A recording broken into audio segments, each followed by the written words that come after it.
This week on London Real, we have comedian Tom Rhodes. Comedy was invented for the ugly and the damaged, and the people with the most interesting stories to tell.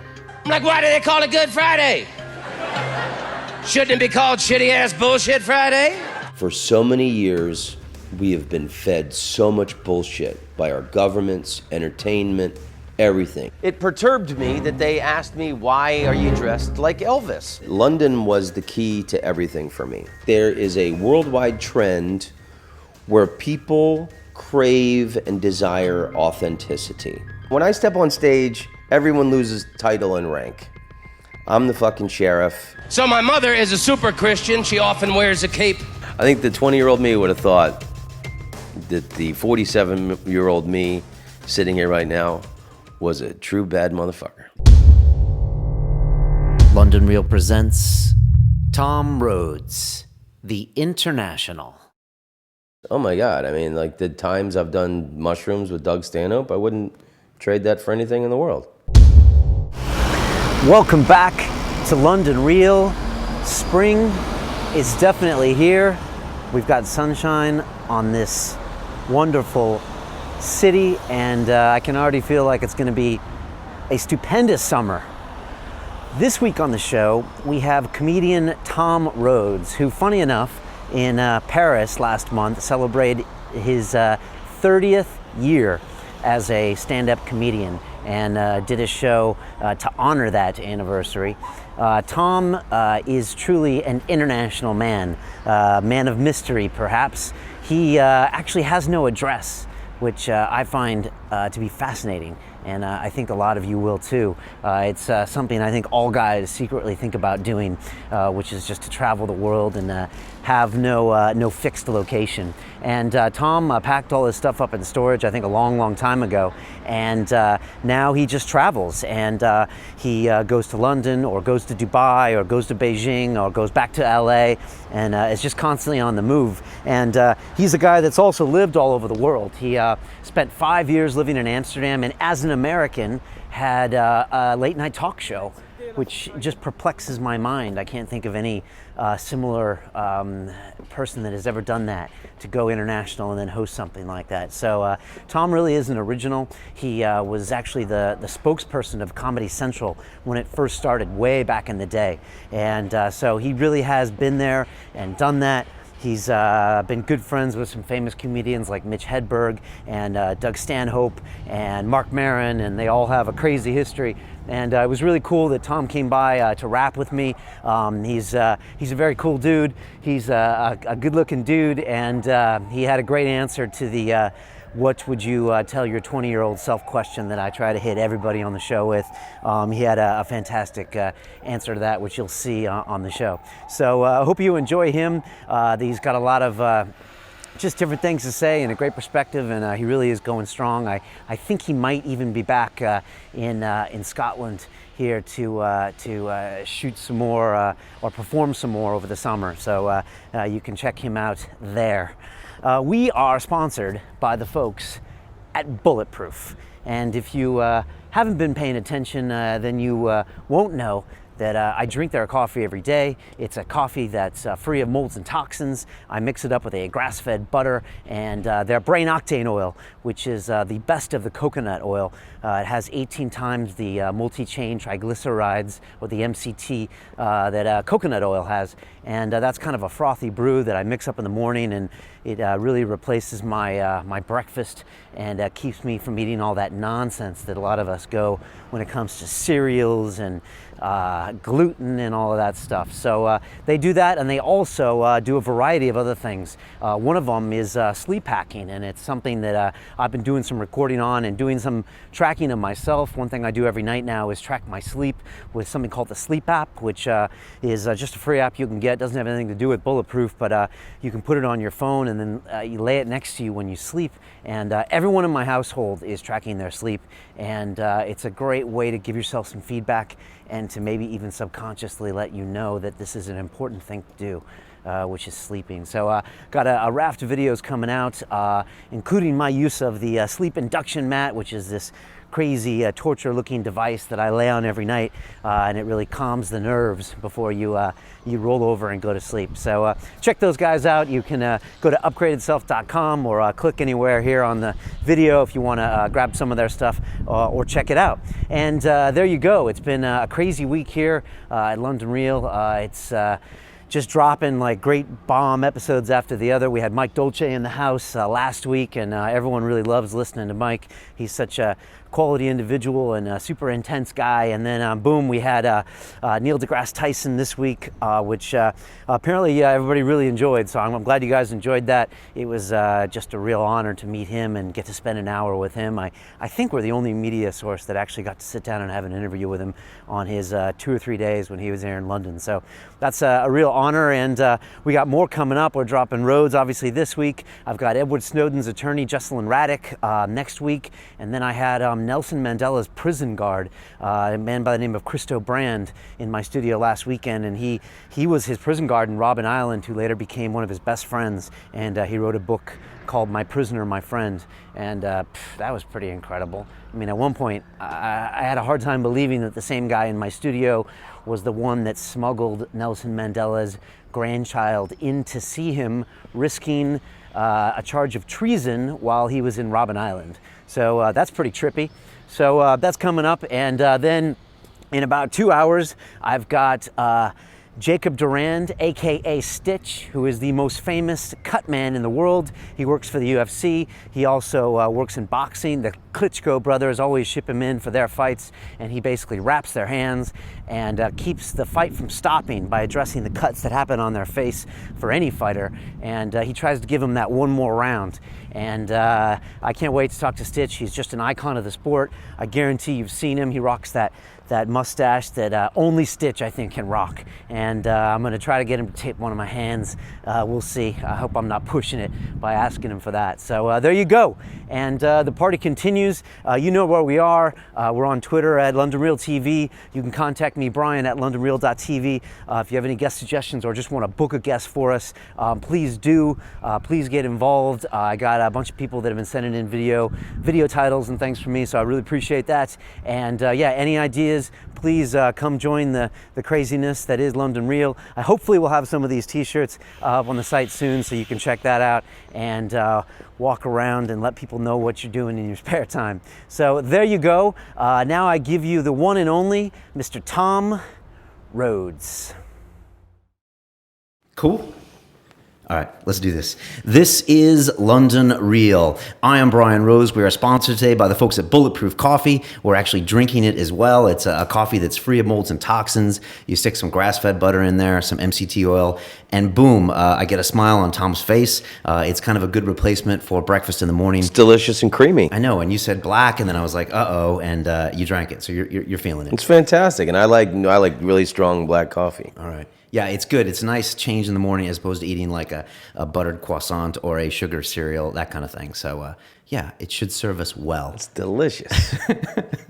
So thanks to those guys. If you want to check out their blog, they're a whole biohacking company. It's at... They have a blog? Yes, they have a blog. About each cup they drink? These are people who are serious about their coffee. They are. That's quality. And about hacking, sleep hacking. So it goes on and on, but it's bulletproofexec.com. I'm actually doing a bunch of sleep hacking videos with them. Can you only buy it online? I think so. I think they're trying to get into a few retail stores, maybe in West Coast, but right now it's online. But it's all good. So thanks to those guys. I might go volunteer at the factory. Maybe you should. That's how much I like it. I think it might be in like Central America. So that's good for you. Hey, right? I'm in. You travel. In case you're wondering who this guy is, it is Mr. Tom Rhodes, who is an American comedian. You're an actor. You're a travel writer. I think you might have been discovered by Jay Leno back in the day. I'm not sure, but you were also, I think, the very first spokesperson for Comedy Central in the 90s. You have a podcast, which is Tom Rhodes Radio. You feature comedians, people around the world. Kim Dotcom, you interviewed in New Zealand before 60 Minutes did. I will listen to that right when I get off of this. You travel around the world. You write for Huffington Post. You're here in England to school us in the art of comedy. I wouldn't go that far. You're at the Soho Theater this weekend for 3 nights. It's really exciting. Tom, welcome to London Real. Thank you, my brother. It's good to be here. The Jay Leno didn't discover me. Okay, It's just a cute little story that happened. I knew I wanted to be a comedian since I was 12. Right. I grew up in Orlando, Florida. And Jay Leno used to be a very dangerous, political, edgy comedian. Believe it or not. Okay, it's hard. Before he became Mr. Doritos shill and, the late night talk show guy with an airplane hangar full of automobiles. Yeah, he's retiring, isn't he? Yeah, he's had a good run. Yeah. There was a place in Orlando, in Winter Park actually, a jazz club, and they would do big name comedians. And Jay Leno was playing, and I think I was like 16, and I couldn't get in, wasn't old enough. A friend of mine and I went and stood by the exit door, and the opening act came out. We stuck our foot in the door, and we got to go in. And right where the exit door was is where the dressing room was. And then just 2 feet in front of the exit door was the stage entrance curtain. And we watched him perform through the crack in the curtains, and we could actually see through the between his legs and see the audience. It was a perfect vantage point. So he finishes the show. He comes off, "Hey, kids, what are you doing back here?" And, "Sorry, Mr. Leno, I want to be a comedian, and would you mind," we asked him for advice. Had you done any stand-up at this Not point? at that point. I started when I was 17. Okay, all right. So he had a garbage can full of beer and ice, and he actually let us have some beers. We were underage. So asking him questions, and he said that anybody that wants to be a comedian needs to live in New York or London. And when I was 20, I moved to New York, and New York or Los Angeles. Los Angeles, yeah. And I moved to New York City, and it was the worst year of my life. Okay. So I just wasn't ready yet as a comedian. Couldn't get on at the good clubs. It's a tough city to live in when you're young. Especially when you're 20 and you don't have any money. Yeah. I could only afford to live in Washington Heights, above Harlem. Yeah. But years later, when I had a sitcom on NBC, I got to be a guest on his show, and I mentioned that to him. Did he remember? Oh, probably not. He said he did, but of course he didn't. Television. Oh, yeah, I remember. I just saw the 60 Minutes on Jay, and because he's leaving, and they're interviewing him, and I watched what he does, and it was interesting. He says he tries to have comedy that appeals to everyone in the nation, and when you do that, it's always going to be kind of bland. But I can't watch the show, but maybe that's the reason he's retiring is because he's been unwatchable for many years now. Yeah, I probably agree with that. Yeah. So I always love that Bill Hicks bit about him committing suicide, and he blows his brains out on air, and then the NBC peacock forms on the wall perfectly, and his brains and his blood. Bill, we miss you. Yeah, you were influenced by Bill to a certain extent. Huge influence. I met him. I knew him. I wouldn't say we were friends. He loved it over here. He loved it. Well, that's the thing. I met him in Orlando when I was just starting out, and he played. Nobody knew who he was. And then when I lived in New York that very terrible year, when I was 20, he was the man. He was starting to do David Letterman's and stuff, and he was always nice to me. And a lot of the New York comedians were kind of snooty, arrogant pricks and kind of a clique. And Bill would walk in and come straight to me. "Hey, Tom, how's it going?" Always really nice to me, sweetheart. And then I moved to San Francisco when I was 21, and that's where things really started to come together for me as a comedian. And then I saw him out there, and he was like, "Wow, and still in San Francisco, where you think he would have been absolutely adored, the place was only half full. The Punchline, which is one of the holy temples of stand-up comedy in America, and he was like, "Yeah, I just played a 15th century church in Ireland, to 300 people, standing room only, and killed it. He was being absolutely adored over here, and." People in the States weren't that into it yet. Do you think they loved him after the fact? Like everyone talks about him now? Yeah, now after the fact, right. Sure. But at the time, he was much bigger. I think it was a source of frustration for him. But I mean, how lucky was he? He was, adored over here, and the guy was of superior intelligence. I mean, he died at 34. Yeah. I mean, imagine if he had that much intelligence, insight, and wisdom, and a real bullshit radar on, the government and war and, all these things that were happening. I mean, it's great that he found a place where people appreciated his voice. Did they love him over here because it was a pretty intelligent comedy? And it was really observational and very nuanced? I'm surprised that England didn't spawned a lot of comedians that had kind of that style after him. As in British comedians. Yeah, because I mean he made such a big splash over here. How will you change your show up? Like, I know you're constantly traveling, and I want to get into that because you don't technically have a home. But like, when you come to Britain, do you alter your comedy a bit? Will you warm up at different places as opposed to, say, an American audience? Are they? I don't know. I think Rogan once said they're smarter here, but I mean that's a pretty general thing to say about a London audience. How is it different? I mean, for me, it changes everywhere I go. I mean, this is the end of my little European tour. Not little. It's been fantastic. You were in Barcelona. I did a 2-week tour of Holland, and which you lived there before. I lived in Amsterdam for 5 years. I had a late night talk show on Dutch television for 2 years. That's crazy. And that was a storybook experience. It's remarkable that it happened to me and that I had this story in Holland. But did any other Americans have late night talk shows for 2 years in another country where English is not the language? I don't think it's ever been done. Yeah, that's. I think really I've got to be. I think probably the first. I'm not sure. Maybe in Sweden or something, it's happened. Your Wikipedia page reads like Forrest Gump in a weird way. Why do you say that? Because like I don't. It's hard to figure out what you are. Like a lot of our guests here is the same way. Like they're not one thing. So you're not really just a comedian anymore. You're not just a TV star. You're not just a travel guy. You're not this. You're so many different things. I mean, like you moved to Netherlands for 5 years. You do a talk show for 2 years as an American there. I mean, there's a lot of just really strange stuff. Cool stuff. Yeah, strange and cool. I mean, I grew up in a little town outside of Orlando, Florida, called Oviedo, and I don't know. I think I always wanted to be European. Okay. And I wanted to wear scarves, and I love walking with an umbrella. In Florida, sunny all the time. I mean. It changes for me in every country I go. You have to change it to a certain degree. Like, I played in Holland, and then I did shows in Paris, and then last weekend I was in Barcelona. So, I mean, you got to change a little bit here and there. But that's the exciting thing for me, to see what, references you're going to lose in each country. But what you lose, you gain in observations, usually.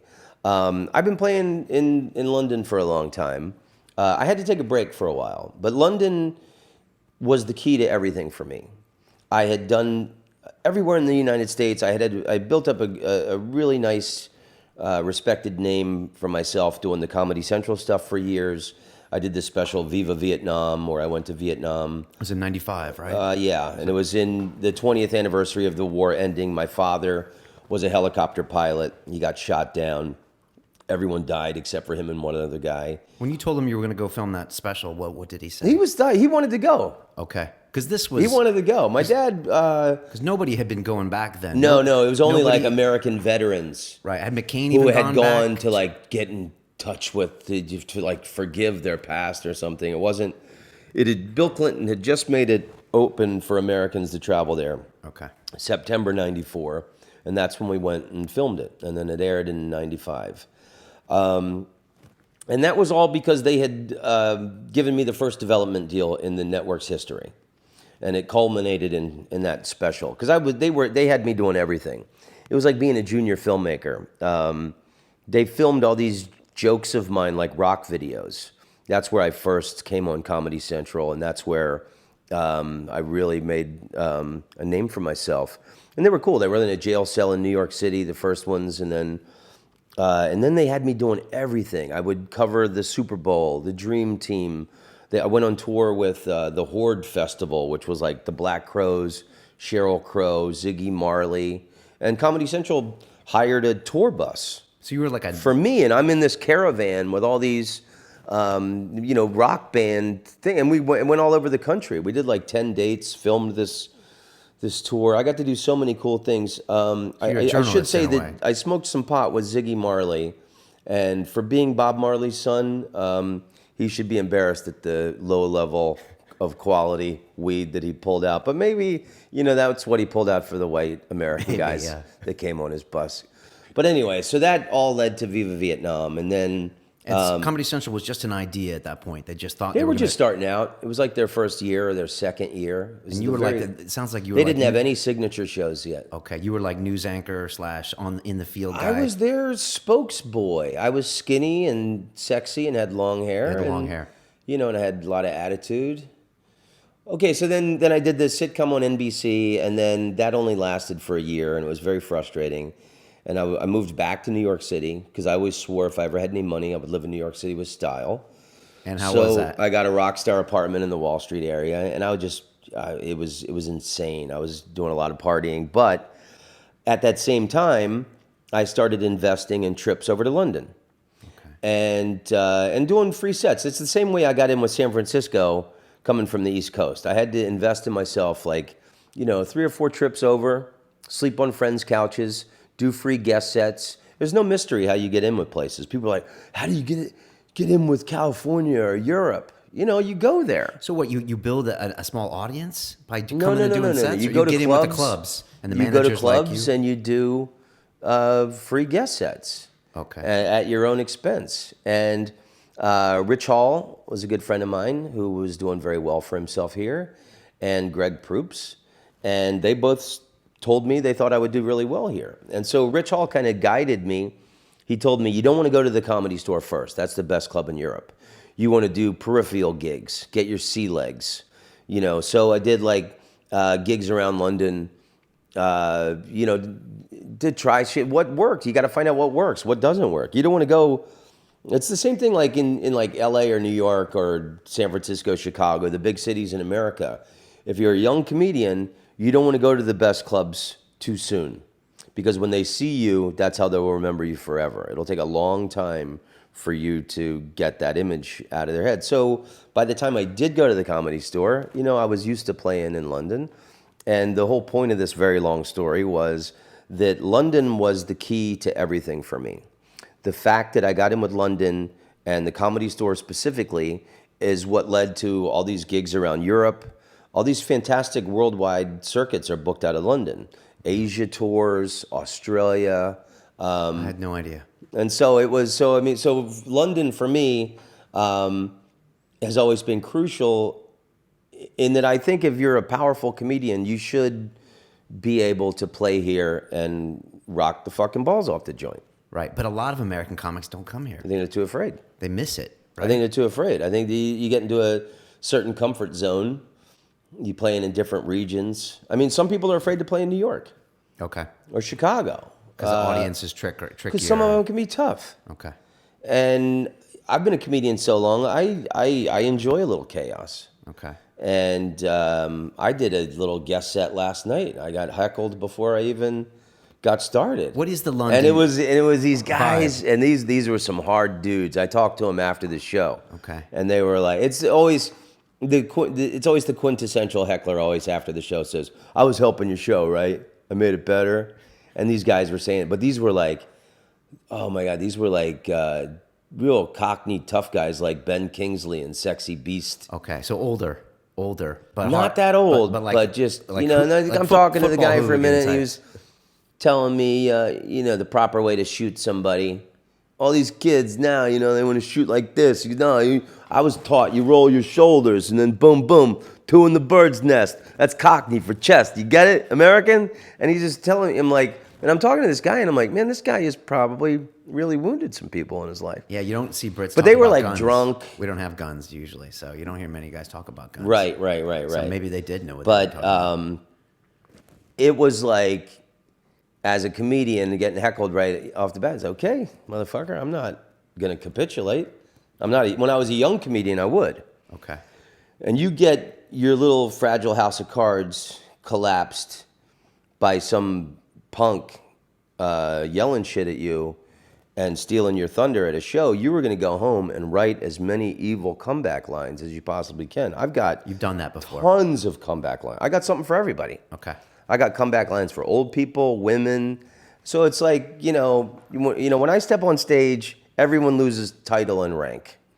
I'm the fucking sheriff, and I know I know everything that's going on. I can see the waitresses and people picking their nose if somebody's pulling their phone out.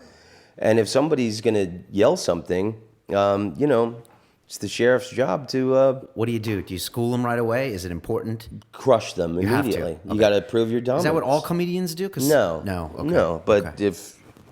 if you've been a comedian for a very long time, you should have that ability. Okay, so school them right away. Get them to Just let them know who's in charge. Okay. Is it? And then you know, I knew the guy thought he was and you're kind of sexy. He said to me something like that, like trying to be cute. And I'm like, you know. And does it help your act at all? Does it amp you up a little bit? Do you find sometimes you do have better sets when you get a little heckling in the beginning? Sometimes, but if somebody heckles you before you get the first joke out, then it's the audience doesn't know who you are. Okay. So I couldn't win them over. Okay. I mean, I did win them over, but I mean, it took a few more jokes to get there. Because if you start being But when you've away, already it's won the hard. audience over and they like you, then you can do anything. Then you can crush. Okay. Yeah, and then if somebody heckles you and you crush them, then it's, you know, they standing ovation practically. Okay. In general, what's the London audience like? Like, what do they like? What don't they like? I mean, is there certain comedians that would have no chance over here? I wouldn't ever say any audience is like anything. My favorite audiences are multi-ethnic and multinational and very well informed. So for me, playing in London is like playing New York, Chicago, San Francisco, Sydney. Paris is like that on a small level, where, you know, the audience can be people from anywhere. You know, you got, it's not necessarily all British people. It's, you know, you get Swedish people, Italians, French, you know. Yeah. But I think, you know, English people sometimes will heckle you not because they think you're a douchebag, but they're heckling you just to see what you're made of. Okay. And so I think as foreign comedians coming here, you should remember that. Yeah. Even if you don't have a lot of comeback lines, just don't fucking collapse. Don't look afraid. I mean, and you shouldn't be afraid if you're on stage and you got, you know, you know, like it was like I was saying about getting your sea legs. You know, you should, you know, there comes a point, if you've been doing it over 10 years at least, I mean, you should be kind of fearless. When I lived in San Francisco, there was a gay club, and then across the bay in Oakland, there was an all-black club. And then sometimes there were all Latino shows.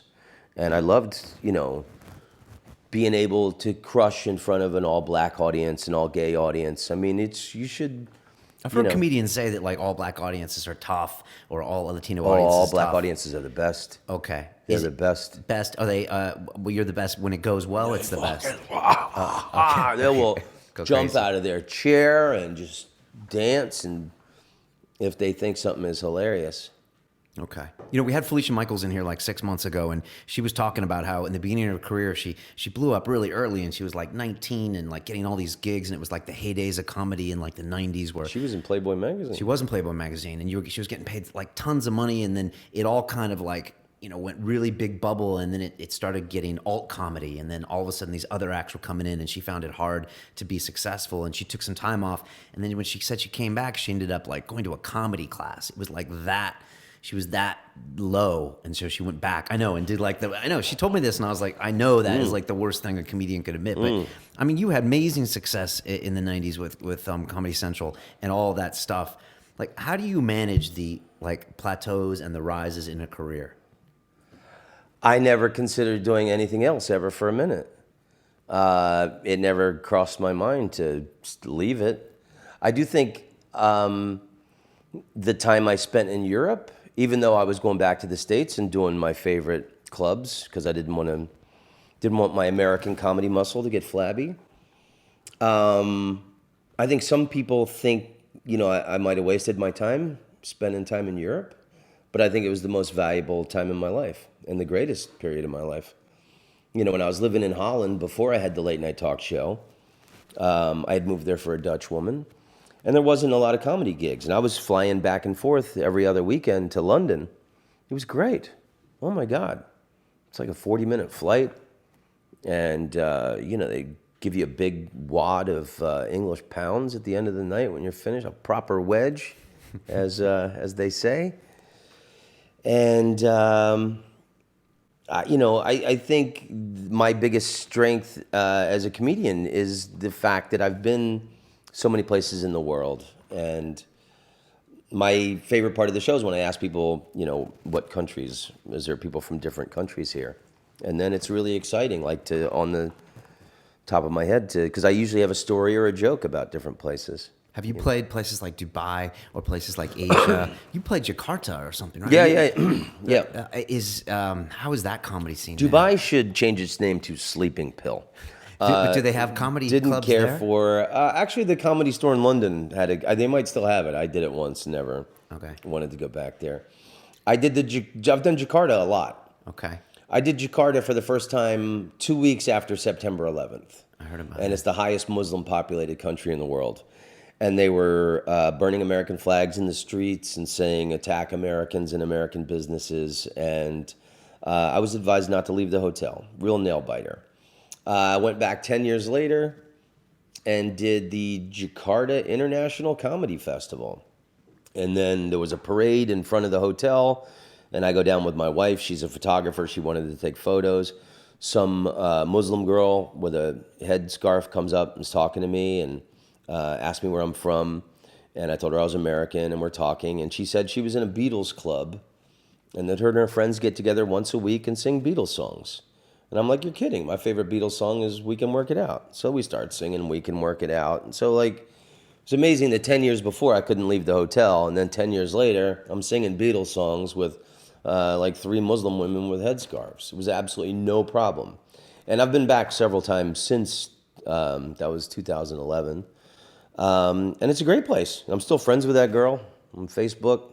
And got a lot of nice friends there. So you have a global audience, like more than probably a lot of comedians, because you have to hit the pavement to keep this Because audience. I've been these places Right. Numerous times, Right. you know. Which is essential as a comedian. This is I love new it. to You know what I me. mean? There's so many great comedians. You know, a lot of the British comedians do these tours, and there's a lot of great Canadian comedians, Australian comedians. I did the New Zealand Comedy Festival last year. That's where I got to interview Kim Dotcom. And just, God, there's just so many, you know. Steve Hughes, I think you should have him on the show. He's one of my favorite comedians. He's Australian, lives in England. Tom Gleeson is a very funny guy from Australia. Just brilliant comedians. And then the comedy world is very small. So, like, you know, we talk. We all know each other, you know. Like what, the top 100 guys talk to each other? Everybody. I mean, you know, you meet people. Okay. You know what places pay. You know if somebody's a douchebag. You know if somebody's a joke thief. Word gets around really easy. Okay. But it's like being in an exclusive club of fighter pilots or something. The guys who do the worldwide festivals and do the worldwide circuits, you know, because not everybody can appeal to, you know, a multinational audience in different countries. Do you have one of the podcasts I listen to, and I want to talk about your podcast in a second, is Mark Maron's podcast, and he seems to have some type of a story with every comedian. He seems to have acquired some type of drama with every comedian. I think Mark Maron started his podcast so he could apologize to everyone. Okay, that's my subconsciously personal he started it to apologize because you listen to all of it. He's come so There's far. always some story where he was a dick. Yeah, and he always. was a real dick to a lot of people. But he must have been. And I was actually one of his friends. You were, okay. But people must have recognized him being super talented or something, because obviously people still cared enough to care about him. Because it's not like you can just be a dick to everybody. Well, the story he tells where he started that podcast, he just felt he wasn't getting work. Right. And he never did the road. It's now it's happening to him because his podcast is popular. So he never So, worked the road. I think it was He was just doing LA kind and of New an York. act of desperation. Okay. And he had done that Air America radio thing. Right. And he was really good at it. The guy's a brilliant mind. But like you listen to the Louis C.K. episode, which I think was a 2-parter. Yeah. They had some real problems. Yeah. And I always thought they were tight. Okay. Yeah, they have some real best friend issues, you know, and, you know, why didn't you call, and why didn't, it was, yeah, it's some serious drama. You've always been friends with Mark? Have you known him for a long time? Yeah. Okay. Yeah. Yeah, I mean, it's not always easy. But It's funny because he's a good guy. I mean, but, you know, now he's really successful and, you know, I guess he's got more famous friends to hang out with. It's funny because he's got drama with everyone. But obviously, it's funny when somebody's struggling and in a lot of personal pain, they, you know, reach out a little more often than they do when things are going good. Is that a Hollywood cycle, or is that just a comedy cycle? Or I don't know. I'm happy for the guy. And I have to say, he did popularize the medium yeah, for No. comedians doing podcasts. Yeah. So I'm grateful to the guy. And I love him. I had some funny, weird stories with him. He was a sweaty little drug addict in San Francisco when we were buddies. We talked about it when I was on there, on his show. And then it's remarkable that he's been clean for, I don't know, 15 years? Yeah, it's like 11 or 12 years or something. Maybe, yeah. He was the last guy in the world I thought would get clean. Okay. Yeah, that bad. And then, so I mean, that alone, I think, is respectable. And like Bill Hicks did his best work after he got clean. And, like I said, he was really damaging his career because he would be a dick to people. Why do great comedians and drugs seem to go hand in hand? It's fun. Okay. Drugs are fun. Drugs are fun, but wait. And then, you do drugs with your comedian friends. Oh, my God. I mean, like the times I've done mushrooms with Doug Stanhope, I wouldn't trade that for anything in the world.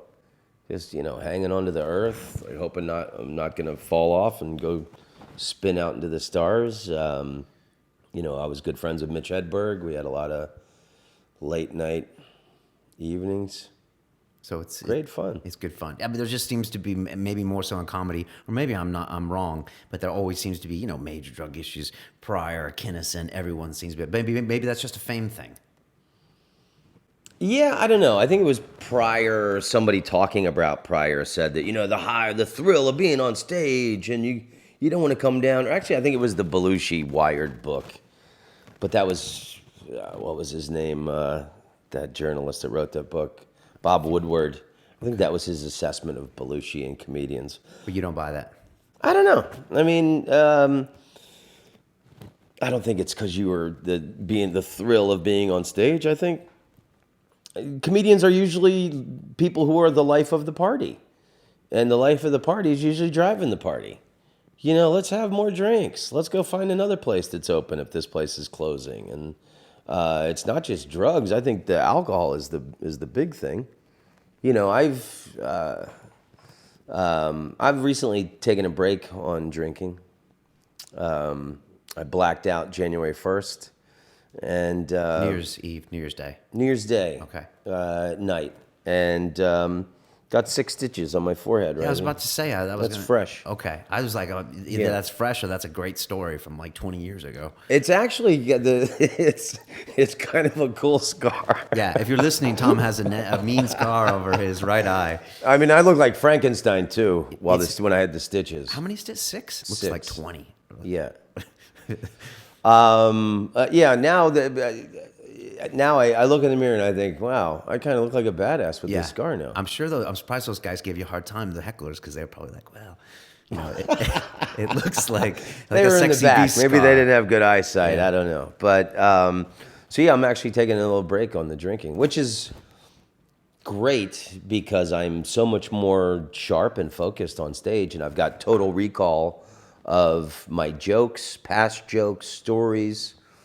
I'm enjoying it. Yeah, and I nobody loves to drink more than I do. I've been a heavy drinker my whole life. Drinking's a funny one because it's people say it's a drink, and especially in England, I mean, it's such a part of the culture. Those big, tall, delicious English pints. Oh my God! And then I'm shooting the shit with people all night. And drinking during the day. When I first came here and worked in finance, drinking at lunch was a very standard thing to do. It was normal. So, but it's a very powerful drug. It's just that we don't think of it that way. So it's easy to get involved with it, and then all of a sudden, you got stitches. So I think people don't take it as seriously, maybe because it's not illegal, but it's right up there, I would say. I know. I think I got lucky because I could have lost teeth. I could have lost an eye. I could have gotten a concussion, been knocked into a coma. I kind of looked at it like that. I mean, it was only for a second. And this guy was lifting me up, and there was just so much blood on the floor. Must have been. It was crazy amount of blood comes out of your forehead. Were people freaking out? Yeah. And did you get to the hospital right away? This guy goes, "We got to call an ambulance." I went, "Fuck that. I don't have health insurance. Don't you dare call an ambulance." And I go, "How far is the hospital?" And he goes, 2 blocks. I go, 2 blocks and you were going to call an ambulance? So the bartender handed me a wad of napkins and I walked like John Wayne. Is it in the States? Yeah, in Philadelphia. Philly. Okay, gotcha. And Philly's a tough town, so it's funny that I did this to myself. Because like Philadelphia is a town where people get their asses beat, which is what I like about Philadelphia. I mean, it's a tough town. You live a nomadic lifestyle. You don't have a permanent residence. Is that right? No. So you have things in storage, or you just have enough to travel with, and you just go? I've had everything in storage I threw everything into storage when I moved to Amsterdam. And then after I lived in Amsterdam, I moved back to Los Angeles for 2 years. And I got everything out of storage. And then I realized, a lot of what I had was total bullshit, like furniture and shit like that, The things I realized the things that meant things to me, I call it my empire of $20 purchases. CDs and books. I mean, people don't even have CDs anymore. But like family photos and things from my career. So when I threw everything into storage the last time, I gave things away to comedians that I knew needed things. One guy needed a TV, take my TV. You need a couch, take the couch. You need a coffee table. And so I really condensed it to what was really, my most important archival things. I have a massive book collection that's very important to me. Were you a guy that had the car, or a guy that had the house? I mean, were you kind of a guy that did like material things? I mean, is this a bit of a Zen thing when you give things away? No, I mean, I've always been pretty, my favorite Doors lyric of all time is, I've never been so broke that I couldn't leave town. I'm a changeling. See me change. I've never thought anything. I've been smooth about, I had a car up until December. I kept my car registered. My father lived in Los Angeles, and I kept it because everything I had registered in California. And then my father was killed by a drunk driver in 2009. So I had to switch it to Florida on my mom's address, car insurance, car registration. And then I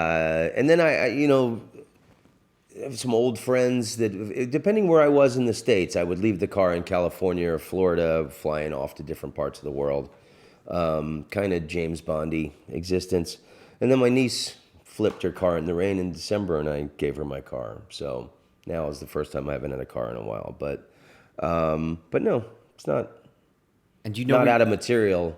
Do you know where you're going to be in the next year? Is it all charted out, or do you? Every good comedian is booked at least 6 months in advance. Serious? Yeah. Okay, including you. Wow. Okay. Well said. And what kind of places are we talking here? Are you like states? Are you done your European tour? Is it a bunch of places in America, or are you like constantly going around the world? I've got when I leave London, I go to Los Angeles for a week, then Las Vegas for a week, then Phoenix, Dallas, Atlanta, Minneapolis. Taking my mom's birthday off in April. Is this hotels everywhere? Hotels everywhere. And paid for by the clubs? Paid for by the clubs. But when we have time off, my wife is a photographer. She travels with me, and depending where we are in the world, we'll go rent a place. The last 3 years in a row, we've rented a place in Rome. The first 2 years we went to Rome, it was like see everything, and then we went there last September, and it was like we pretended like we lived there. Man, that's just fun. hung out and chilled in restaurants and drank wine all night. Act like a Roman. Act like a Roman. Yeah. I finished the Jakarta Comedy Festival a couple years ago. We went to Bali for 2 weeks after that. We went to Key West for a couple weeks last summer. Just depends where we are in the world. That's the cool thing about not living anywhere is we can live everywhere and strategically choose where we want to go spend time. So, do you know anyone else that lives that way? There's a Canadian guy, Glenn Wool. He's not living anywhere now. Okay, comedian. Yeah. Okay. Yeah. And do a lot of comedians ask you about this and like they quiz you on it? They think about doing it? Yeah. Yeah, like I've had comedians. I worked with a guy in Indianapolis, and he was from Indianapolis, and he was like, "Man, I'm thinking about it. I'm ready to go to London. Can you help me get in with London?" And I was like, before you try and get in with London, you should try and get in with Chicago first. It's only an hour and a half up the road, and you haven't gotten in with Chicago. I mean, you should try and get in with the big cities in your country before you. I don't know, but yeah, of course, people always ask me about. But I'm also very generous. I'll give comedians, contact information for everybody. I mean, that's how people did it for me. Okay. It's not necessarily. I'm not withholding any information, but. But it's chess, not checkers. It's not like a lifestyle you choose. It's a lifestyle you've earned, maybe. That might be a good way to say it. Yeah, I wouldn't say that, but yeah. Okay, I can say it. Yeah. Talk to me about the Comedian podcast, because we've seen so many comedians, including Maron, and we can go through it, Rogan and everyone else we were talking about, but every comedian does it for a different reason, has a different spin on it. Some guys take it commercial, some guys do it because they love it, some guys do it because they need to talk to people like Maron or maybe me. Talk to me about Tom Rhodes Radio. When did it start? Why did you do it? I actually started in 2009. I had a problem with my original editor and had to take them all down. I think I had like 20 episodes. On iTunes. And then I had to repost them. So I think it actually looks like I started in 2010 because I had to repost the earliest episodes. I do it totally out of a labor of love. I don't have any commercials. And mine is, mostly talking with comedians about comedy. And, a lot of my best friends. Doug Stanhope, episode number 1 is great. We talk about this mushroom trip we had in Arizona at his house. I've done like 3 with Doug, 2 with Steve Hughes, done Brian Regan, Jim Gaffigan, just, brilliant comedians. And then some non-comedians. My sister died of breast cancer. I did an episode with her before, about 6 months before she died unexpectedly. That's a tearjerker. Yeah, I read did about one that. with my brother, who's a very right-wing Republican guy, complete opposite of me politically. And he's funny, man. He doesn't mind gay bashing or, the occasional racial slur. And he thinks Obama was the worst president ever. So, I mean, it's great to... Do you find on your podcast you can ask people questions you wouldn't normally ask them? I mean, you seem like a pretty open guy anyways, but like with your sister or your brother, can you ask them things straight out and they have to answer because they're on your show? Yeah, but they take pleasure in it. I mean, some things you think are, taboo, that person's not thinking that at all. They're like, fuck yeah, let's fucking roll up our sleeves and get dirty here. Let's talk about some true grit. I got to do Kim Dotcom in New Zealand. Tell me about that. It was incredible. I was doing the festival. He's a guy that I find very interesting. And I knew about his story. The FBI and the New Zealand Army had raided his home the year before, and that was on worldwide news. I was being interviewed on Radio New Zealand or New Zealand Radio, whatever it's called. Their state-run... or government, whatever, I don't know, I guess like the NPR, BBC of New Zealand. Okay. And this woman asked me, what's the one thing you want to do in New Zealand while you're here? And I said, I know it sounds silly, but I'd like to interview Kim Dotcom for my podcast. I think he's demonized in the American media, and I think he's a really interesting character, and I don't think that he's been properly portrayed. And I kind of think he's a cool guy. He followed me on Twitter a couple hours later. I followed him back. I looked at his profile. There was an email. I'm a firm believer in a well-written email. Okay, me too. And I sent him a very nice, respectful email, letting him know where I was come from. And his long email or short? Do you keep medium? Okay, medium. And you don't want to be a gushing fan. I get those sometimes. You don't it's want like people those, get to like the 5 point. paragraphs. People get to the point, And, instead of just, you got to, in everything, you got to know how to edit yourself. So his assistant wrote me back, and I got invited to his mansion. And he's kind of like in the club I was playing at in Auckland, they said he's a huge comedy fan, that he comes to the club all the time. And from everybody I talked to, very personable guy. And, he was one of the first people to give money to the Christchurch earthquake victims, when the earthquake happened. He'll do tours of his mansion periodically, every couple of months, where people can pay to have a tour of his mansion, and the money goes to local schools. The guy is very generous and does a lot for the local community. I learned a lot from him that, because I thought it was like Napster, like when the song trading thing. Right. he said it wasn't like that. You could not type in a title of a movie and get it. Right. It was just files. So, I mean, it could have been anything. Right. People were just storing things on his So it was site, like, you know, it was like arresting the post office because someone had done something dubious through the mail. What happened with him. And then, you know, he changed all the rules. He complied with all the rules and changed his format to comply with everything that he was being asked to do for his new website. I think the guy manipulated the power of internet tools when this new technology came out. And, you know, he's an eccentric, interesting guy. And I think that's, well, he says on my podcast that it's Hollywood that's persecuting him, and specifically the Obama administration, because Hollywood money funded his campaign and everything. But I don't know. I think the opinion is kind of changing in his favor. Now there was just that a couple months ago that 60 Minutes interview, and Vice did a thing on him. We were talking about that earlier. Yeah, I mean, 60 Minutes to this interview. But I was there first, baby. You were. I mean, that's awesome. I mean, 60 Minutes to the interview, but they made him look like a Bond villain, which I think he likes to play that role. He likes that, and the guy is like 7'2". Oh, is he that big? He's like, some people go, oh, he's kind of a fat guy. No, he's enormous. He needs a little girth to fucking, that's just his frame. He's like German and Finnish, and he's got a really great spirit, and he's got a really great sense of humor. And I think he's, I mean, you were in like the, you know, what do you call it? The money world with trading. And I mean, you know, there's certain guru people that kind of, I'm sure you're probably one of them, that, you know, can sense trends and know how to, that guy, he knows what's happening with the internet world. And I think he's a very intelligent guy that I think government should probably be working with him to maximize, you know, the use of the internet instead of, you know, persecuting. Yeah, you look at that raid on his house; it just looked ridiculous. It's ridiculous. And they flew helicopters in, and the guy's got a wife and a kid, and you know. He also had a secret room upstairs, but you know that was kind of cool. That's pretty cool.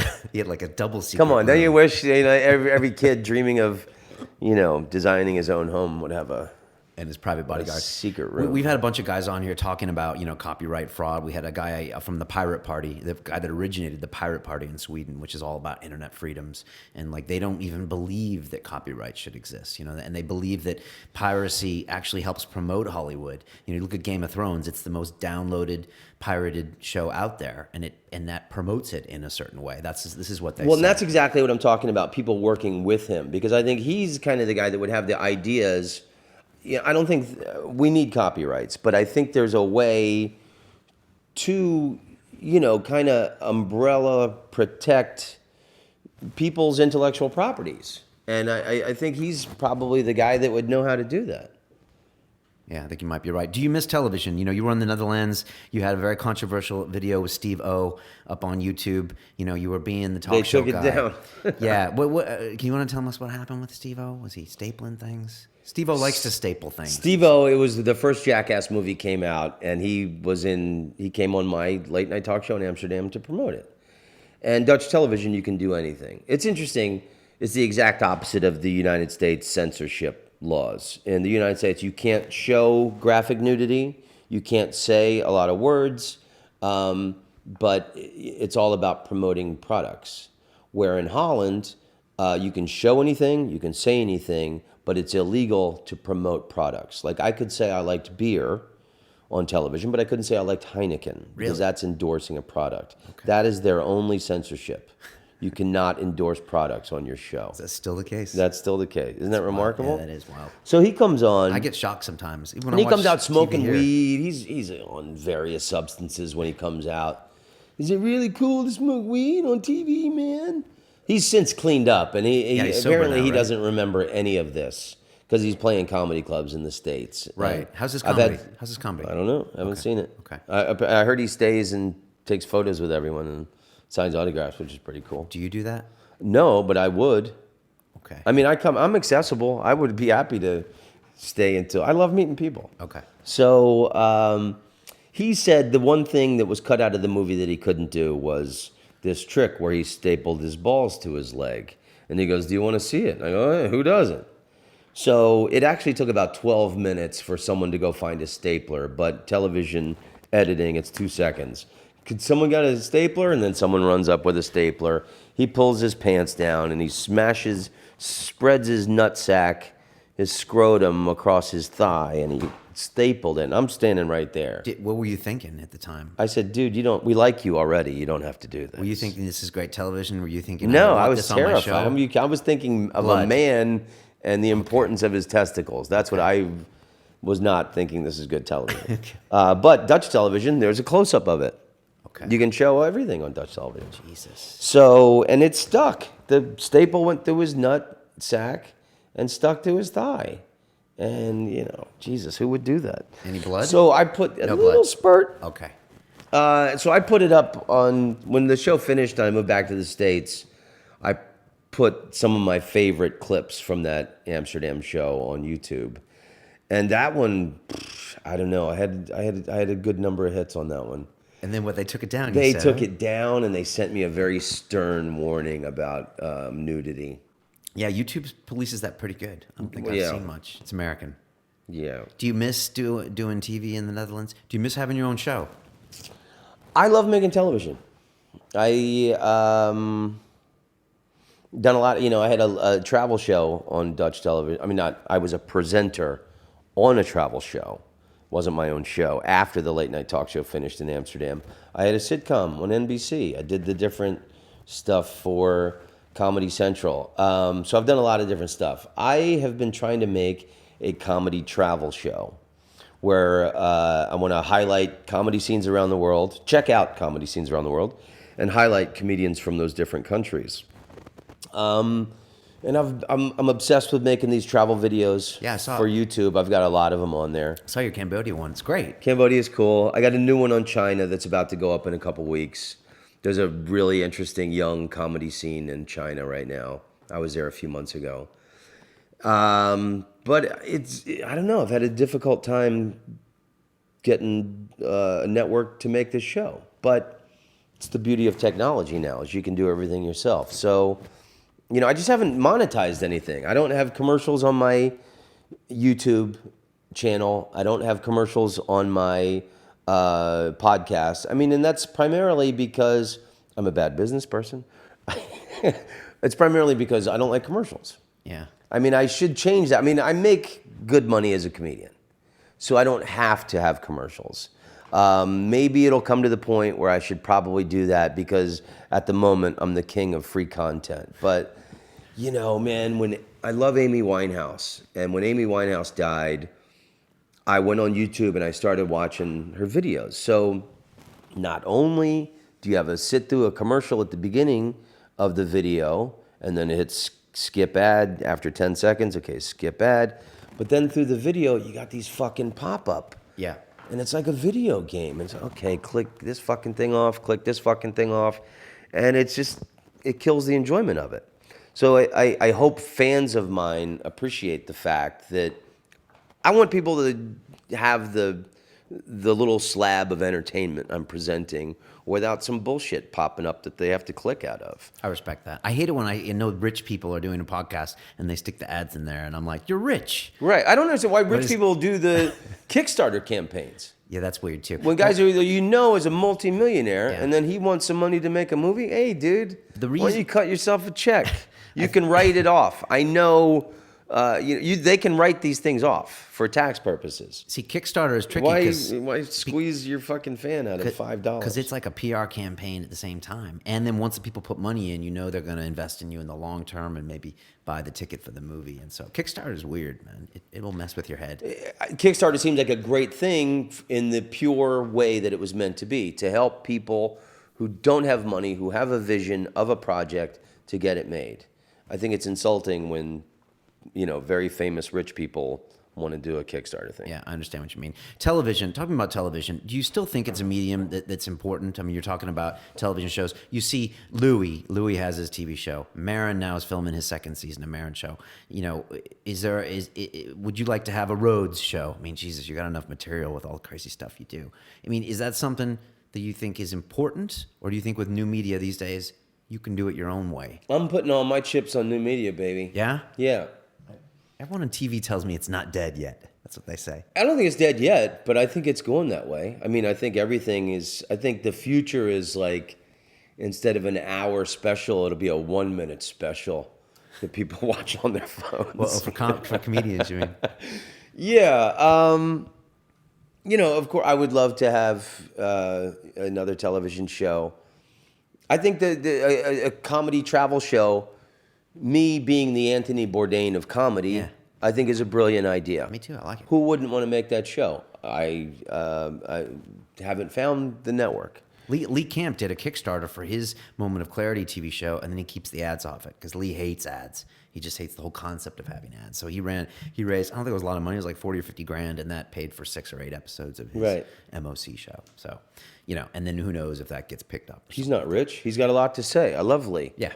I did an episode of my podcast with him. I think he's a genius with a very good watchdog on what's happening politically in the world.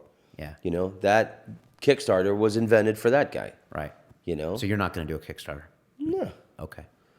I mean, no. I mean, I think like television, I would like it to happen, but I'm getting older, and they see they like young guys with the right tennis shoes and a cool haircut. I don't know. TV's weird. I mean, I don't know. I mean, I'm enjoying my spot. I mean, look at you. You got this great studio. You got your own podcast, your own channel. You don't need a network to say you can do this. That's what I love about where technology is in the world today. And I think that's why I revere Kim Dotcom so much. That guy did it on his own. He made all this fortune, and I don't know, man. It's like a Rubik's Cube with this technology, You can find it and win at this thing. And not that, it's a contest, but just to have your own audience. That's the beautiful thing about now. To have like 100,000 hardcore fans that are going to support you in everything you do, and you're going to entertain them, and you're not going to, throw some bullshit in their direction. I think that's the beauty of right now, is that you don't need television to create and find your own audience and sell your products. And you don't need the middleman of a network or a production studio taking, like the comedy specials I've done, for the amount of years that took me to develop that material, I really was paid peanuts, The latest thing comedians are doing is they release the video for like $5, but most of that comes. You got to to be a Louis really C.K. to or make that profitable. Someone like that, Bill Burr, to make a lot of money off of it that way. Right. And now another thing is that, he popularized, or maybe he didn't, that new hour of comedy every year. And comedians talk about it sometimes. I don't know this business that well. Is that something you think about? Is that something that's necessary for a comedian?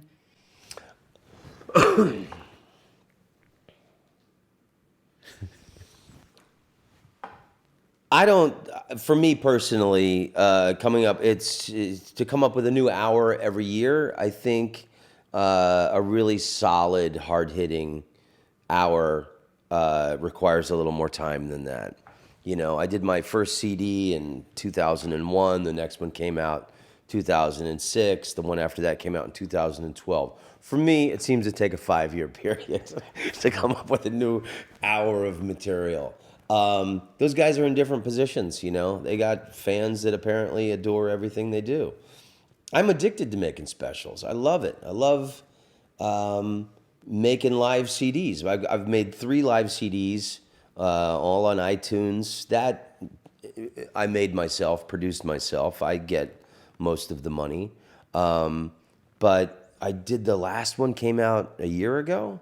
So, I really want to come out. I'm really trying to work hard now to come up with the new hour. I don't want it to take 5 years.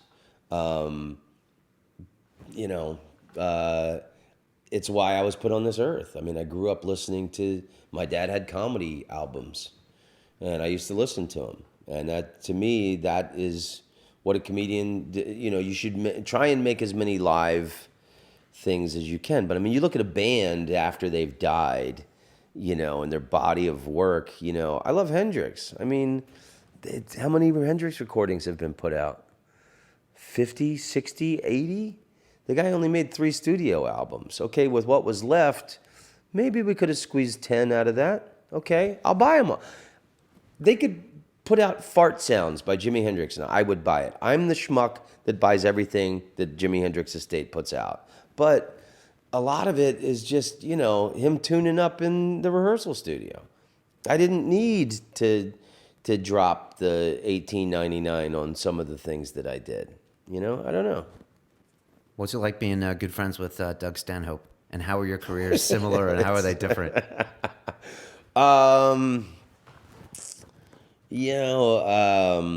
It's one laugh after another, man. He's a unique, interesting guy, and he's a lot different than me. He's but probably one of the truest, most genuine friends I've ever had. Guy's, always been there, always been a good friend since I've known him. We could go a year without seeing each other. He's a beautiful lunatic, and he's got like Bill Hicks died like 34. So he's kind of a young guy. Doug is an older guy who has lofty opinions about the world and governments and everything. I think I think he's probably one of the most brilliant stand-up comedians who's ever lived. And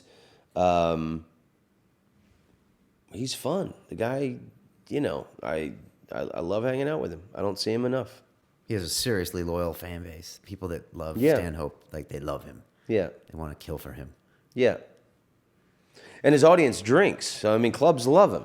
Okay. Because, he's, I'm sure he gets the door and all that, and he makes good money. But, what's never spoken about is those clubs are making a fortune because all his audience they're all heavy drinkers. Are they?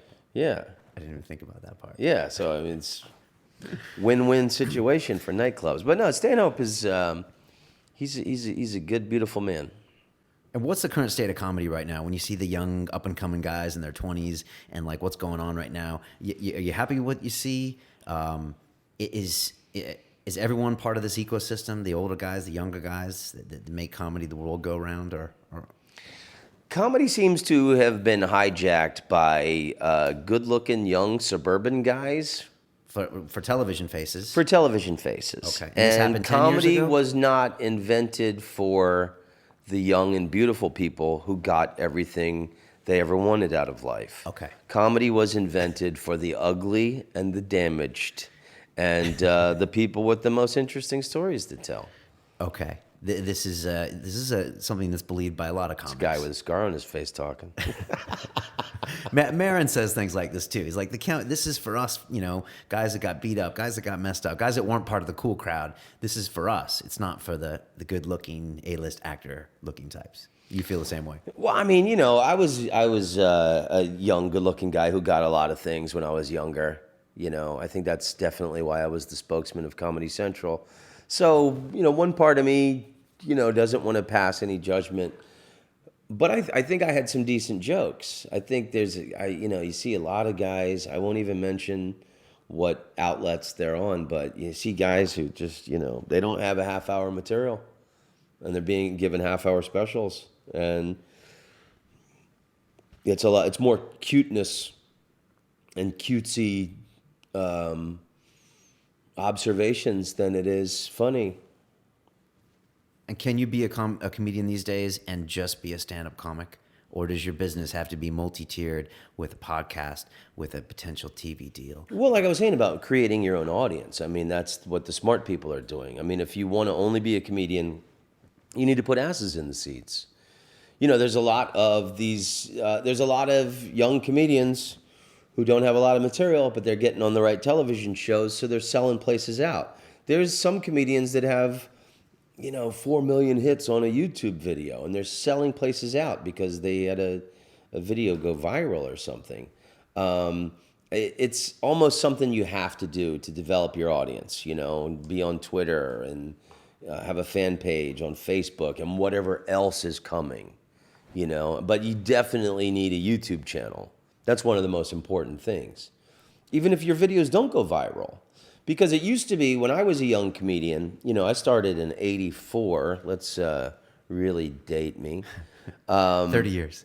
In the 90s, if you wanted to get in with a new club, you had to film yourself and take a VHS tape, put it in a padded envelope, go stand in line at the post office and mail that to a club that probably wouldn't even watch it.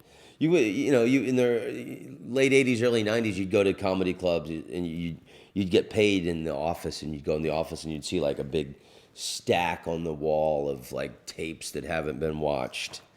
Now it's like you want to get into a club, you send somebody an email with a link to a little 5-minute set or whatever you got. Or people all the time go, oh man, did you see this one guy? This new guy's really funny. And they whip out their phone, look at this clip.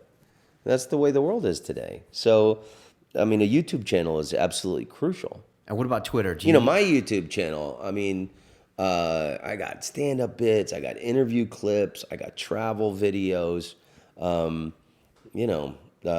put a lot of effort into it. And money and editing time and, filming. And what about other social media? Is Twitter important for you? Do you try material out on Twitter? I know some comedians do. At first, I was worried about giving away free jokes. Now I don't. A lot of my, I like one-liners. It's great for doing one-liners. Do you have to worry about the comedian stealing? That's what I was worried about when I first got on Twitter. And now you don't. Is it still something you have to worry about as a comedian? Yeah, but you never know. It's not. I had this brilliant joke, and John Oliver did the thing almost verbatim on The Daily Show. Did John Oliver take the joke from me? No. He's never seen me. Guy doesn't know who I am. One of his fucking writers saw me verbatim. Wasn't John Oliver. I love John Oliver. He doesn't know who the fuck I am. One of his writers definitely saw me somewhere and handed in the stuff.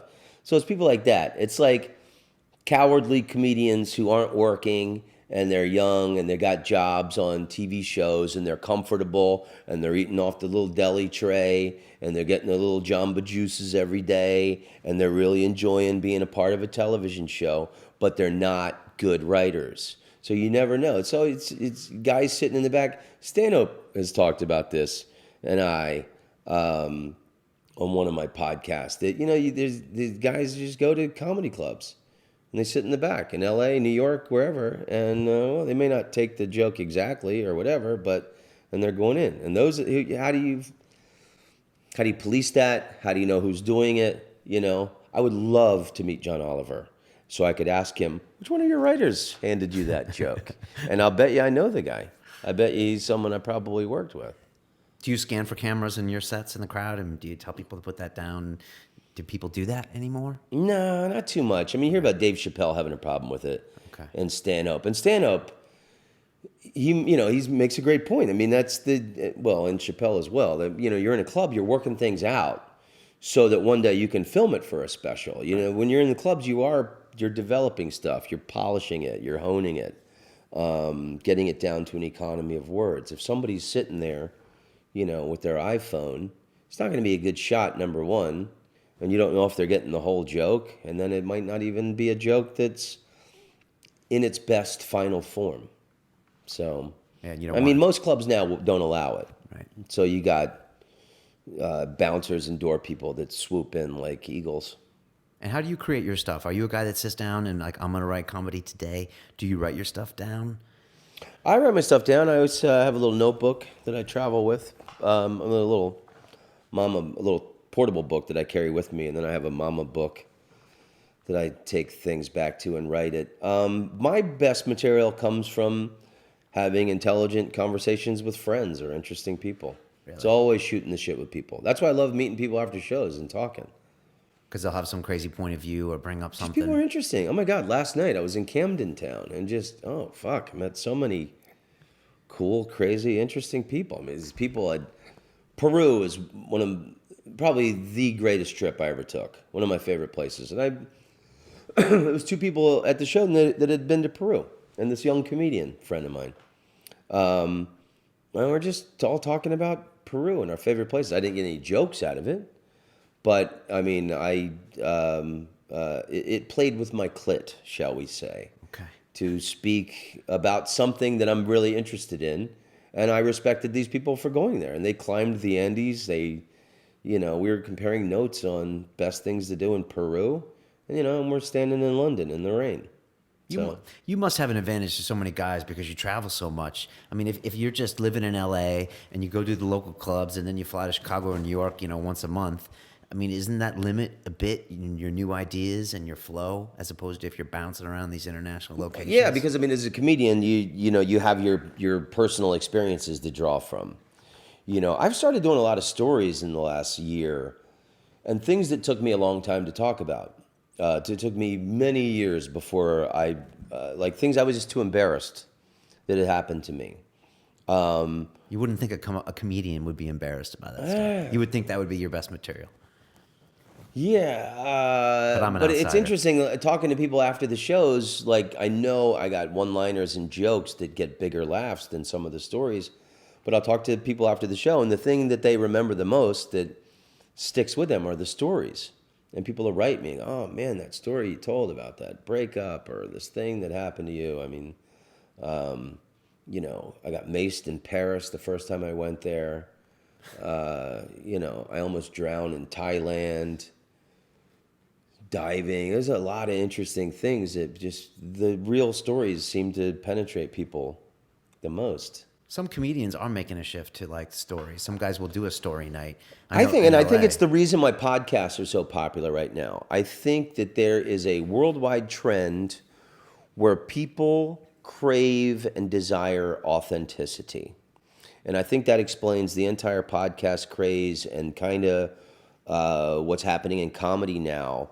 Because for so many years, we have been fed so much bullshit by our governments, entertainment, everything. Just saccharine-laced, candy-ass bullshit.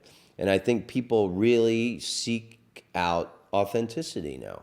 And I think that is probably, generated by this, the internet. And everything is so easily accessible with videos and podcasts that you can really choose your entertainment now. And I think that that's my theory, that people are seeking out authenticity. I think it changes. I've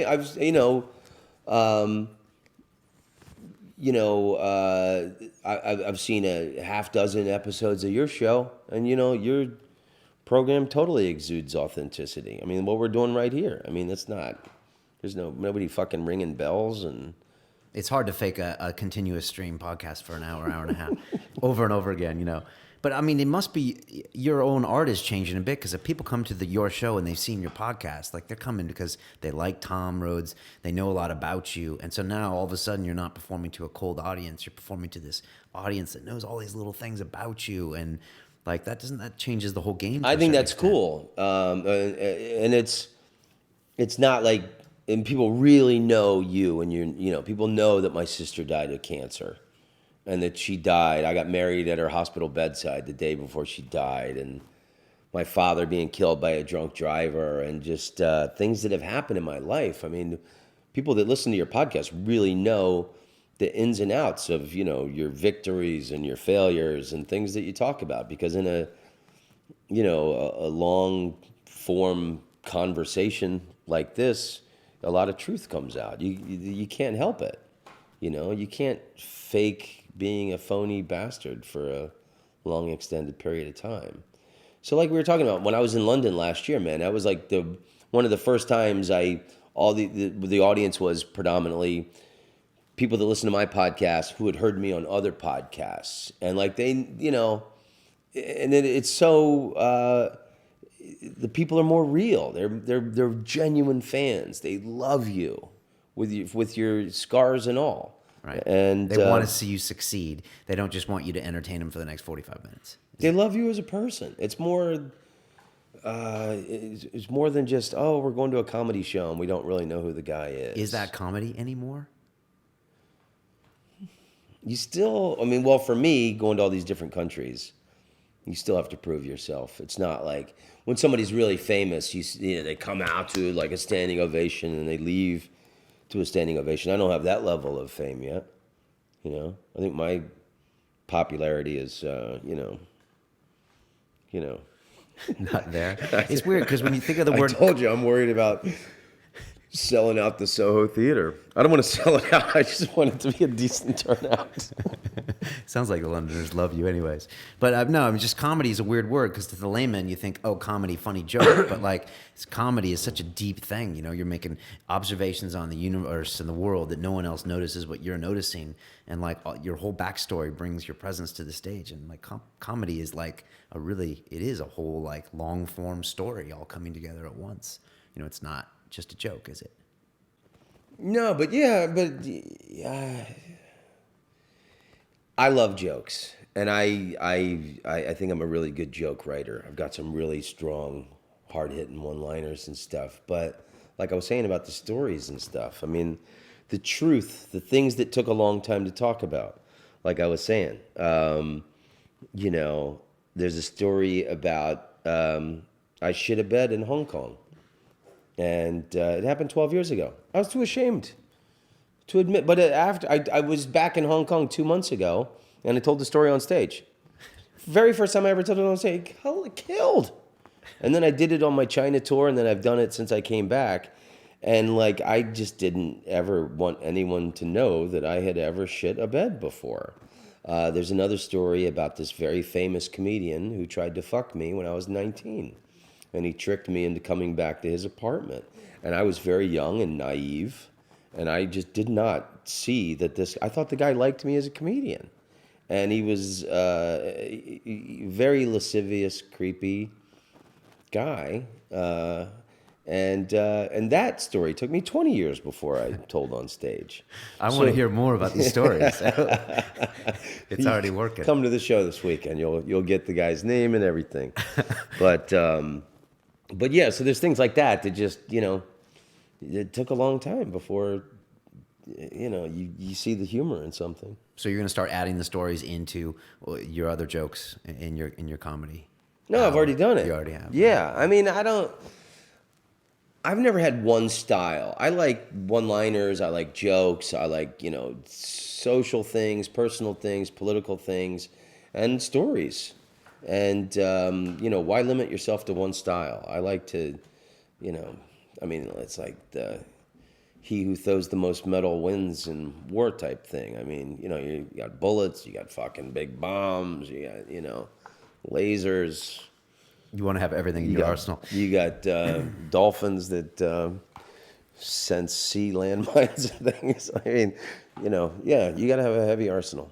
Tom, I ask everyone that's sitting in that chair a question, and I'm going to ask you, if you could make a phone call to the 20-year-old Tom Rhodes and give that young man a bit of advice, what would you tell him? Don't worry so much. Everything's going to work out just fine. You are going to get everything you ever dreamed in life and beyond, more than you ever could imagine. Don't drink so much. You're going to have some really fine quality women, and maybe you should give a few of them more of a chance. That's good advice. That's very good advice. On that same note, what's the best advice you've ever received?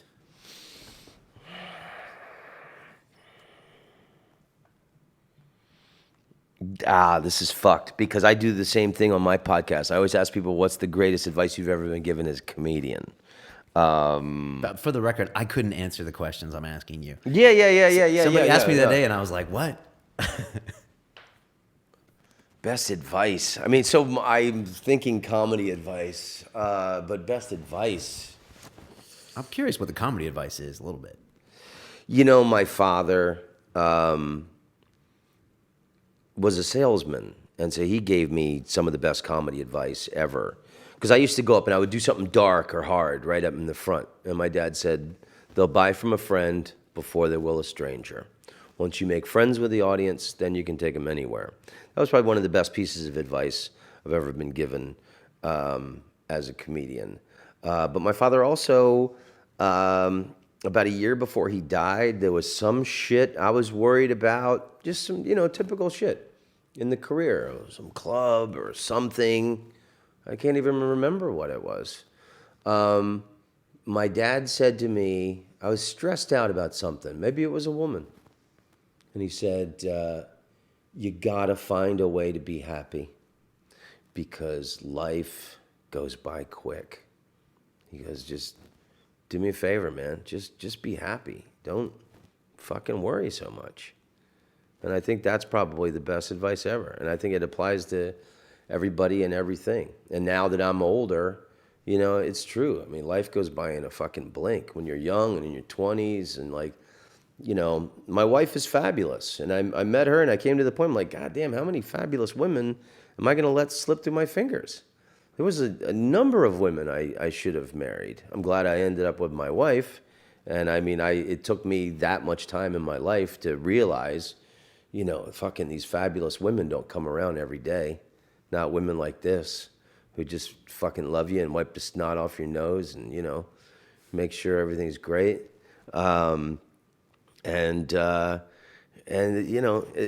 being happy is the greatest revenge, man. Just, people that have tried to impede your growth as a human or your career or whatever, just, living victoriously and just being a happy person. And it's like we're talking about, doing the podcast, doing everything yourself now. We live in that world. And it's great. It brings me joy, makes me happy. Putting out episodes, my podcast, putting up videos on YouTube. And the fact that I'm one of the few comedians that plays all over the world and that I don't live anywhere. And I travel the world with my beautiful wife. She's a photographer. I'm happy. Last part of that question, what's the advice to the 20-year-old listening that wants to one day grow up be like Tom Rhodes? Or to the 20-year-old maybe comedian starting out? What do you tell them? What would I think I just answered it, I mean, just keep writing jokes. Just keep doing what you're doing. I think the 20-year-old me would be very happy with the way everything turned out. And I think the 20-year-old me would look at me and go, you don't have a problem in the world, brother. You're the coolest guy in the world. I think the 20-year-old me would have thought that the 47-year-old me sitting here right now was a true bad motherfucker. Tom, you are a bad motherfucker. You are. I could tell that right when I first met you. Thanks so much for coming on. Hey, man, it's really great to meet you. I've enjoyed what you're doing in the world. Thank you, man. It's always weird when people tell me they've seen my show, so I don't know how to react. So thanks. I know that feeling. You know that feeling. Yeah. So thanks for watching. I appreciate it. You should come back sometime and co-host, with me when we have one of the Pirate Party guys on or something, and we can do some crazy. I would love to do it. Copyright, pirate angle on these guys. So please do. How do people get in touch with you? Twitter, website? @ Tom Rhodes. Tom Rhodes fan page on Facebook. My YouTube channel is King of Haha, appropriately enough, or you could just type in Tom Rhodes. Yeah, please follow me on the YouTube channel. Yeah, it's all about the subscribers. I could use more subscribers, and most importantly, buy my live CDs and come see me when I perform in your city. Awesome. Come see me this weekend at the Soho Theatre in London. Yes, we're going to be tweeting the hell out of that. 3 nights. I wish you all the best. It's only been 30 years in the making. That's fantastic, right? It'll make it more sweet, right? We say on London Real, it's about the journey. Sounds like you're living that vision. Thanks so much for coming, Tom. This has been very eye-opening for me and a lot of fun. So I wish you all the best. You too, brother. Respect. All right, man. Take care.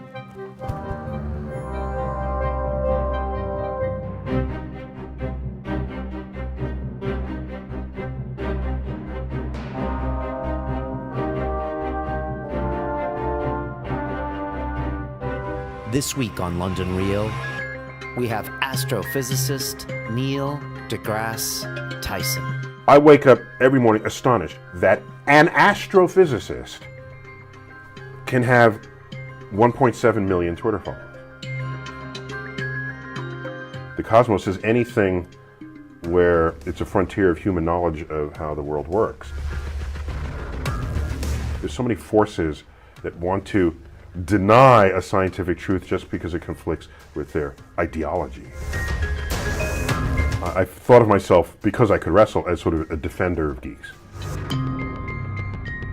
There is no teacher in any time in my life, from kindergarten through 12th grade and beyond, who ever would have said, he'll go far. And the act of finding out is the lesson, not the lesson itself. On Sunday, London Real presents Neil deGrasse Tyson, Cosmos. I'm happy to report that there's an appetite for the cosmos out there.